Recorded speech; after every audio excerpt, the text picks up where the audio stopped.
As the 27th Nigerian Economic Summit comes to a close, the Minister of Finance, Budget and National Planning says the federal government will cater for subsidy on petrol in the first 6 months of 2022. Arise correspondent Amaka Ode tells us more. So when we're doing the 2022 budget, we made the assumption that the terms of the PRA will kick in from July 2022. And because we've been incurring fuel subsidy, and in 2020 and 2021, we didn't have the provision, but we're incurring the cost anyway, we decided to make the provision from January to June 2022 in the proposed budget. And that is to say that we expect that from July that we will not be incurring fuel subsidies. All right, to discuss the fallout of the two-day summit, let's bring in Ijeoma Taylaur, a private sector representative and co-chair of the Joint Planning Committee of the Nigeria Economic Summit Group. Glad to have you join us, Ijeoma. Good evening. Thank you for Thank joining you. us. Yeah, let me just straight away ask you, 2 days it has ended. So what's the communique of the NESG? Okay, thank you for that. So it's been 2 days of sort of really urgent conversations that have really been sort of catalyzed along 5 pillars. So I think the discussions were really set along looking at national security, looking at quality of life, looking at high and sustained growth, and political economy, as well as digital transformation. And in planning the summit, that really informed the theme of the summit was securing our future, the urgency of now. And the prayer really was to have really urgent conversations. And so the outcome of that has really been around thinking about how does government create an enabling environment, that would stimulate private sector growth, that will stimulate development in the agricultural sector, for example, in terms of thinking about how do we provide quality of life for our people. So there were a lot of conversations along those pillars. We had 30 sessions, of which there were about 5 or 6 plenaries, and involvement from both the private sector participants as well as public sector. So we had several governors representing on most of the panels. We also had ministers representing on the panels. So the idea was really a public and private sector dialogue. Now, the way we usually do this is the 2-day conversation is distilled into what we call a green book, which would be shared with our public sector counterparts in a couple of weeks, and the recommendations therein will then be implemented by the government. It will be nice to hear some of those recommendations, especially as it affects security and, of course, education and youth empowerment. All right, let's bring you a report on the back of this and come back and continue this discussion. The 27th Nigerian Economic Summit comes to a close with new recommendations on how to improve the Nigerian economy. However, making the headlines is the announcement that provisions has been made for petroleum subsidy for the first 6 months of 2022. In 7 months this year, petrol subsidy payments gulped 714 billion naira, which reduced the monthly revenue accruing to the Federation account. Now, with the Petroleum Industry Act in place, the regulation of the downstream oil and gas sector will start by July 2022. So when we're doing the 2022 budget, we made the assumption that the terms of the PRA will kick in from July 2022. And because we've been incurring fuel subsidy, and in 2020 and 2021, we didn't have the provision, but we're incurring the cost anyway, we decided to make the provision from January to June 2022 in the proposed budget. And that is to say that we expect that from July that we will not be incurring fuel subsidies. Organizers roll out the other recommendations and the implementation plans. Across different segments of the country, and taking advantages of the opportunity presented by digital to provide opportunities for, not just for educational development, but for lives and livelihoods, and also the opportunities that digital also uses to impact in other areas like health. Within the areas of national security, we talked and there was a strong emphasis on the role of national security in overall creating an overall quality of life and how it also impacts economic development as a whole. So we talked about the importance of investing and having very strong citizen engagement to improve the governance process and policy engagement.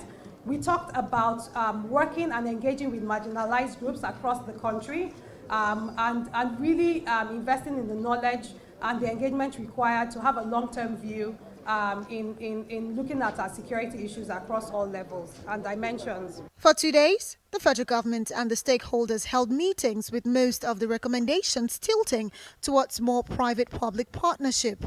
Today, the Office of the Head of Service of the Federation signed an agreement with the Ike Imokwede Foundation to formally mark their collaboration to digitalize the work of federal civil service with the implementation of an enterprise content management solution, which is witnessed by the Vice President. Enunciating the very essence of private-public partnership. Thank you. These are the men and women driving the very nerve center. While admitting that the implementation of the recommendations from the past Nigerian Economic Summit have been slow, organizers are hopeful it will get better. Really hope things do get better. Co-chair Joint Planning Committee of the NESG, Ijeoma Taylaur, still very much with us. Yes, you sort of outlined the high points of the event. But let's get to specifics. What are the recommendations that you can, tell us off the top of your head as far as security is concerned, the issue of education, and this very important one, public-private partnership. That has been underscored as very, very important, definitely. Thank you. So I think those points you raised are really critical. A lot of the conversations coming through in terms of security, we're really just talking about improving the quality of the polity and governance, improving the engagement. And there was a talk around improving the engagement with the herdsmen, for example. And there was all these conversations about developing and implementing more sustainable systems such that, you're putting a framework for security. There's engagement with the polity, but as well as with the citizens, such that people feel there's a lot of agitation around security, especially at the moment. Conversations really went into education. I think that was really critical because at the base of it, without education, a lot of the quality of life is key. And if we don't educate our populace, I think we really face some very critical issues. There was talk around our population really being the most important asset, but yet being the most critical aspect of growth, being a growth driver. Exactly. Because when you talk about 2050, there's every likelihood that analysts are saying we're likely to be 426 million. So if we're talking about not educating our people, not putting in that investment now, then you can imagine what happens. And then there's a large percentage of youth within that population. A lot of talk around investing in women, because of course if you have 50% of our women, 50% of the population being women, and you're only clapping with one set of hands, then that partnership, that development, the trajectory will be really slow. You can't even clap with one set of hands. You cannot clap with one set of hands. You talked about investment. I was listening to an NES, group, one of your members, and is Nigeria doing the necessary things it needs to do? Was there discussion around this? According to NESG Outlook 2021, the economic outlook, to attract foreign investment. They talked about Guyana attracting 40 billion in the past couple of years, Egypt attracting 11 million, and Nigeria only about 3.5. Was there talk around this? There was talk about foreign direct investments. I will be honest about that. But there was also a lot of talk around how do we increase subnational revenues? How do we increase our IGRs? So yes, FDI very critical. There was some agitation from the audience around why do we still need to take on loans? But I think one thing that really came out quite succinctly was how do the subnationals improve their IGRs? Because at the base of it, it can't, citizens must feel part of development, and taxes are really a very strong way of developing IGRs. So yes, there's talk around FDIs, but I think subnational competitiveness is really critical to the sustained growth on a state-by-state basis. And that came out quite strongly. Yes, the NASG talks about the need, for coherence between the federal government and the states. Let's talk about this private sector that's critical to driving growth. What exactly, in specific terms, are the key areas where the private sector must definitely be on the driver's seat? So, in answering your question, I'll take us back. Great. So I'm private sector, so Super. of course I'm slightly biased. There's been a clamor around the private sector require an enabling environment from the public sector for them to really operate and operate efficiently. Now, in terms of what the private sector must do to really be in the driver's seat, there was conversations around agriculture and what does the private sector need to do along critical sectors to drive these things. What are those that the private sector needs to do? Okay. Yes. I think there was sort of,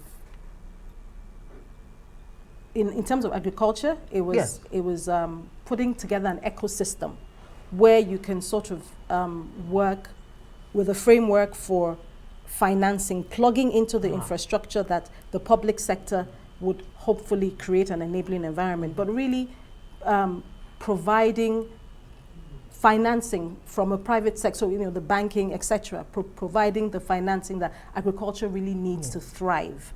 That was one sector that I think the private sector has so far, and there was a lot of frustration in that area, has so far not really stepped up to the plate, as it were. All right, we'll have to leave it there. Thank you so much, Ijeoma Taylaur, Co-Chair, Joint Planning Committee of the Nigeria Economic Summit Group, NESG. Thank you for joining us. Thank you very much for having me.